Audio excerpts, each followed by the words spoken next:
कैसे हैं दोस्तों। मैं आपका होस्ट वीरेंद्र जांगरा आज के हमारे इस नए व्लॉग में आप सबका स्वागत करता हूं और महादेव जी से हमारी हमेशा यही प्रार्थना है कि आप सब लोग खुश रहें, कुशल मंगल रहें। आज के हमारे इस नए अध्याय में हम लोग चर्चा करने चाहेंगे कि मृत्यु के पश्चात एक जीव आत्मा का जो चलन है, जो दूसरे परलोक में वो गति करती है, किस प्रकार से करती है। आज के इस अध्याय में हम लोग जानेंगे कि प्राकृतिक मृत्यु क्या होती है, मृत्यु के पश्चात जो भी क्रियाक्रम किया जाता है शास्त्रों के हिसाब से उसका अर्थ क्या है, क्यों 13वीं मनाई जाती है, उसके बाद जो पिंड दान का जो एक हमारे धर्म में एक गुणहान है उसको क्यों मनाया जाता है और इसका क्या वैज्ञानिक सिद्धांत के हिसाब से इसका क्या अर्थ है, उसके बारे में हम चर्चा करें। शुरू करते हैं। हर हर महादेव। तो ये अध्याय शुरू करने से पहले मैं बताना चाहूंगा कि आज के समय में अगर हम देखें, कोई भी मनुष्य जो है वो प्राकृतिक मृत्यु को प्राप्त नहीं करता। मतलब उसकी मृत्यु किसी ना किसी दुर्घटना की वजह से, किसी बीमारी की वजह से या किसी न किसी आपदा की वजह से हो रही है। कोई भी मनुष्य जो है अपनी संपूर्ण आयु को जी नहीं रहा और मृत्यु को एक प्राकृतिक तरीके से प्राप्त नहीं कर पा रहा। उसका कारण यही है कि आज की हमारी जो दिनचर्या है, जो हमारा संसार है, दिन प्रतिदिन जो बदलता जा रहा है, जिसकी वजह से हमारे शरीर में बहुत सारी बीमारियां बढ़ती जा रही हैं और जिस वजह से इंसान जो है एक प्राकृतिक मृत्यु से पहले ही उसकी मौत हो जाए। तो सबसे पहले बात आती है कि प्राकृतिक एक जो मौत है, एक इंसान किस तरीके से प्राकृतिक तरीके से कैसे वो मृत्यु को प्राप्त करता है। जैसा कि हम लोगों ने देखा भी है, हमारे जो बड़े बुजुर्ग लोग थे, धीरे धीरे उनकी उम्र बढ़ती जाती है। 90 या 100 प्लस जैसे ही वो होते हैं, उनका शरीर जो है बिल्कुल झरझर हो जाता है, बिल्कुल टूट जाता है। और जैसे ही वो मृत्यु के नजदीक होता है तो प्राकृतिक जो एक मौत है, एक मृत्यु जो है, वो एक प्रोसेस है पूरा का पूरा। वो 5 से 7 दिन का एक प्रोसेस है कि मतलब पहले चरण में आदमी जो है वो बिल्कुल जड़ हो जाता है, उसका शरीर सूख जाता है और वो बिस्तर को पकड़ लेता है। पहले 2 दिन उसको जो है खाना खिलाया जाता है बड़ी थोड़ी मात्रा में और लिक्विड के रूप में, जैसे दूध, छाछ या फिर खीर या फिर खिचड़ी, इस तरीके के जो खाद्य पदार्थ हैं उनको दिए जाते हैं। तीसरे और चौथे दिन जो है वही उसका चरण जो है बदल जाता है। उस वक्त जो है सिर्फ पानी या दूध जो है थोड़ी मात्रा में ही उसके गले से नीचे उतर पाता है, इसके अलावा और कोई भी चीज उसके शरीर में नहीं जा पाती। और 5वें से 7वें दिन, जो लास्ट के जो 3 दिन है या 2 दिन है, उस समय जो है वो मनुष्य कुछ भी धारण नहीं कर पाता, ना वो कुछ बोल पाता है, सिर्फ उसकी पलकें ही झपकती हैं, पूरा शरीर जो है वो जड़ हो जाता है। उसका मूल कारण ये होता है कि वो साक्षात अपने सामने यमदूतों को खड़े हुए देखता है। कहने का भाव कि यमदूत जो है उस जीव आत्मा को लेने के लिए करीबन 5 से 7 दिन पहले ही उस शरीर के सामने आकर के खड़े हो जाते हैं, जिसको देख करके वो शरीर जो है वो जड़ हो जाता है, डर जाता है, घबरा जाता है। और उस अवस्था में पहुंच करके इंसान ना तो हिल-डुल पाता है और ना ही कुछ कह पाता है। यही कारण होता है कि इंसान जो है अचानक से एकदम से जो है बिल्कुल बिस्तर पे लेट जाता है, वो बिस्तर को पकड़ लेता है। और जैसे ही 5 या 7 दिन गुजरते हैं, उसका शरीर जो है बिल्कुल मतलब जर्जर जो हो चुका होता है, तब जा करके यमदूत उसकी आत्मा को उसके शरीर से अलग करते हैं। लेकिन उस वक्त भी उसका शरीर जो है उसको, उस आत्मा को छोड़ने के लिए तैयार नहीं होता, क्योंकि उस शरीर का इस संसार से मोह, एक प्रेम बंधा हुआ होता है। और वहीं दूसरी तरफ एक आत्मा भी जो है इतनी आसानी से उस शरीर को छोड़ नहीं पाती, क्योंकि उसने एक बहुत लंबा समय इस भूलोक पर बिताया है। तो कहने का भाव यह है कि दोनों तरफ से एक जो है लड़ाई एक तरीके की होती है। शरीर भी आत्मा को छोड़ता नहीं है और आत्मा भी जो है शरीर को इतनी आसानी से छोड़ती नहीं है।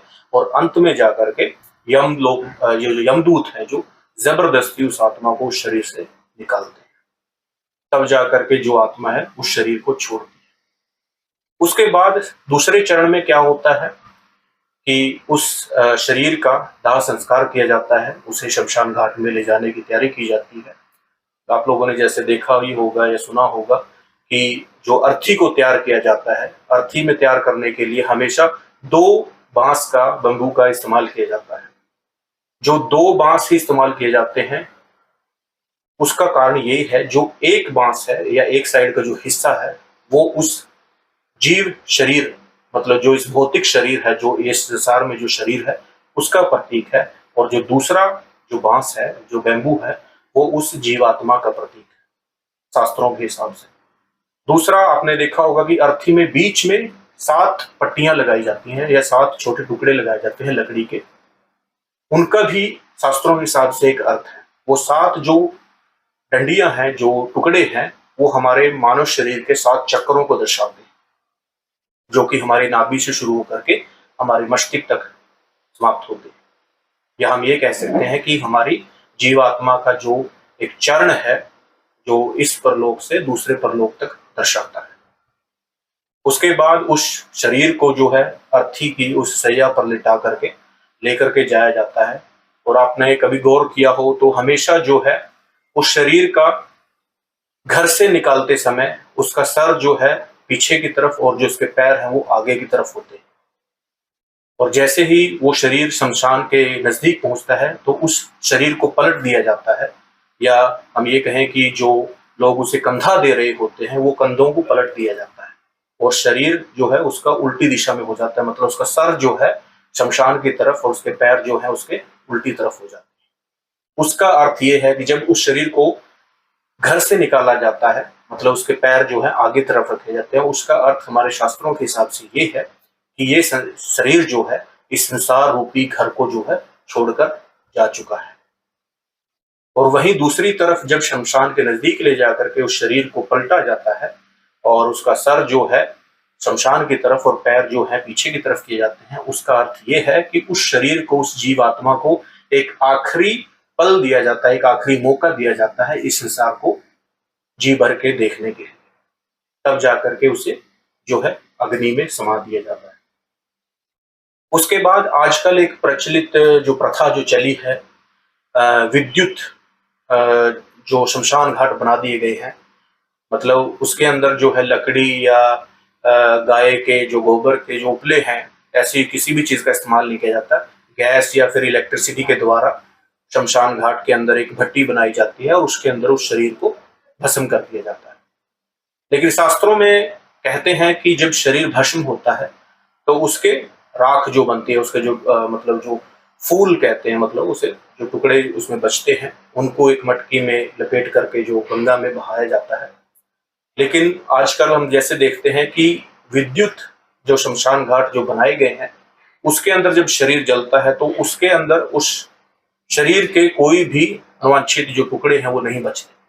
उसका कारण यही होता है क्योंकि आज के समय में जो प्राकृतिक जो हमारे रिसोर्सेज हैं, जो नेचुरल रिसोर्सेज है, जैसे लकड़ी है या गोबर के उपले हैं, ये शहरों में या हर जगह पे जो है इतनी आसानी से उपलब्ध नहीं होते। यही कारण है कि आज जो है विद्युत जो शमशान घाट है वो ज्यादा प्रचलित हो गए हैं। लेकिन उनके अंदर भी अगर हम देखें तो जैसे ही वो शरीर जो है भस्म हो जाता है, अंत में उसमें से कुछ हिस्सा ही जो है बचता है सिर्फ, और उसी को उठा करके मटकी में डाल करके तैयार कर लिया जाता है अस्थियां बहाने के लिए।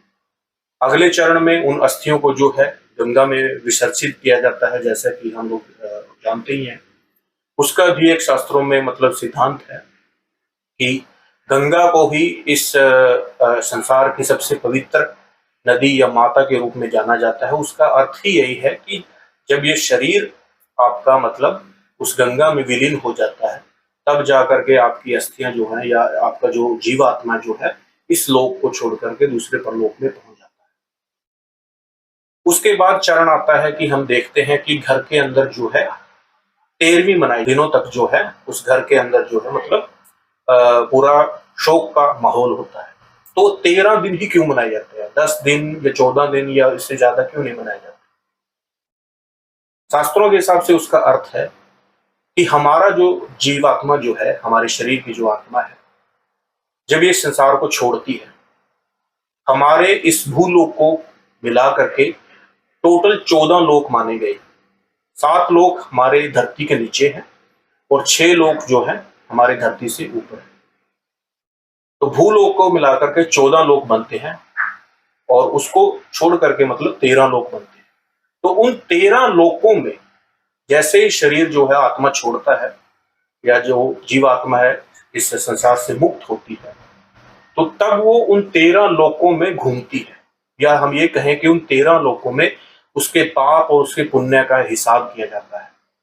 और जैसे ही उन 13 लोकों से वो गुजरती जाती है, उस प्रकार से ही 13 या 13वीं जो है उस शरीर के लिए, उस आत्मा के लिए मनाई जाती है, या हम ये कहें कि उसके सुख शांति के लिए मनाई जाती है। उन 13 लोकों में घूमते हुए उस जीवात्मा का हिसाब या उसके पुण्य और पापों को मतलब उसकी गुणगणना की जाती है, गणना की जाती है, और उसके आधार पे ही उसको आगे की उस आत्मा को नए शरीर के लिए भेज दिया जाता है। इस प्रकार से जो आत्मा है इन 13 लोकों में घूमने के बाद या 13वीं होने के बाद जो है उसका फाइनली एक डिसीजन होता है, और उसके बाद उस आत्मा को एक नए शरीर के लिए भेज दिया जाता है। उसके बाद हम लोग देखते हैं कि शास्त्रों में कहा गया है कि किसी भी घर में अगर मतलब कोई भी एक मृत्यु हो जाती है, कोई बड़े बुजुर्ग या कोई भी इंसान की, तो कहते हैं कि कम से कम 1 साल तक जो है उस घर में किसी भी तरीके का कोई भी खुशी का त्योहार या कोई भी ऐसी चीज नहीं मनाई जाती। दूसरी तरफ कहा जाता है कि जो पिंडदान किया जाता है, पिंडदान में हम लोग देखते हैं कि जो इंसान रिसेंटली गुजरा है आपके घर में, या जो भी इंसान मतलब मृत्यु को प्राप्त हुआ है, उसके लिए जो है एक बड़ा पिंड बनाया जाता है, आटे का एक काफी बड़ा एक पिंड बनाया जाता है। और वहीं दूसरी तरफ जो है 5 अलग से पिंड बनाए जाते हैं जो छोटे रूप में होते हैं। उस बड़े पिंड को बाद में से छोटे छोटे टुकड़ों में से काट करके उन 5 हिस्सों में मिला दिया जाता है। उसका अर्थ ये होता है कि आप जो रिसेंटली जो इंसान मरा है उसको आपके जो दूसरे बड़े बुजुर्ग जो पहले कभी किसी समय में गुजर गए थे उनमें उसको जगह दी गई है, या बड़ों बुजुर्गों में उसको स्थान मिला है, पूर्वजों में उसको स्थान दिया गया है। इस तरीके से उसका पिंडदान जो है वो किया जाता है। अंत में उस पिंड को जो है या तो गंगा में विसर्जित कर देते हैं, या फिर वहां पे जो पंछी हैं, खास करके जो कौवा है, उसको खिला दिया जाता है। कौवे का भी हमारा एक सिद्धांत बनता है कि जो है कौवा, जो काग देवता है एक, मतलब जो कि इस दोनों संसार जो है मतलब एक आध्यात्मिक और जो भौतिक जो संसार है, दोनों संसार में वो विचरण कर सकते हैं। और ये भी एक प्रथा है, अगर कोई भी काग या कौवा जो है उस पिंड को, उस भोग को अगर नहीं ग्रहण कर रहा है, तो इसका अर्थ यही होता है कि उस गुजरे हुए उस बुजुर्ग इंसान की कोई ना कोई इच्छा जो है जरूर अधूरी रह गई है। तो इस प्रकार के जो है मतलब प्रमाण हमारे शास्त्रों में, हमारे ग्रंथों में मिलते हैं। और वैज्ञानिक सिद्धांत के हिसाब से अगर माना जाए तो ये कहता है कि काग जो है इस प्रकृति के संतुलन बनाए रखने में बहुत सहायता करता है। तो इसलिए जो है हमारे बड़े बुजुर्गों ने या हमारे ग्रंथों में या हमारे शास्त्रों के हिसाब से काग को या कौवे को जो है मतलब हम इतना पूजते हैं, या उसे इतना उच्च स्थान दिया गया है, ताकि उसका जो है इसलिए इतनी विशेषता दी गई है ताकि उसका जो जीवन है वो ज्यादा से ज्यादा बचाया जा सके। तो उम्मीद करते हैं ये जानकारी आप लोगों को पसंद आई होगी। इस प्रकार की और भी बहुत सारी स्टोरी जो है हम आपके सामने लाते रहेंगे। बने रहिए हमारे साथ। हर हर महादेव।